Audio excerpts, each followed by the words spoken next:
వాస్తు లోపాల కారణంగా శారీరక సమస్యలతో పాటు మానసిక సమస్యలు కూడా తప్పవని పండితులు చెబుతుంటారు.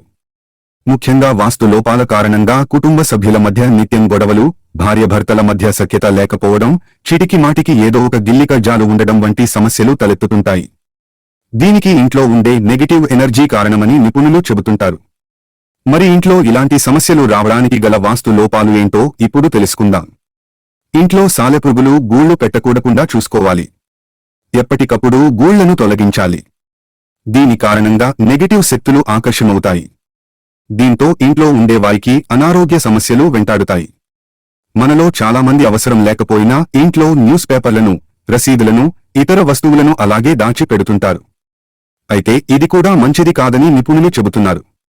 ఇలాంటివి ఆర్థికంగా ప్రతికూల ప్రభావాన్ని చూపుతాయని చెబుతున్నారు. ఇక కొందరు మెట్ల కింద, కిచెన్లో సెల్ఫ్ పైన కూడా పాడైన వస్తువులను పెడుతుంటారు.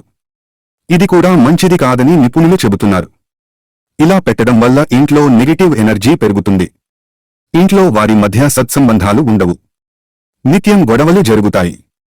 కాబట్టి ఇంట్లో కుటుంబ సభ్యుల మధ్య సత్సంబంధాలు లేకపోతే వెంటనే ఈ జాగ్రత్తలు పాటించి చూడండి.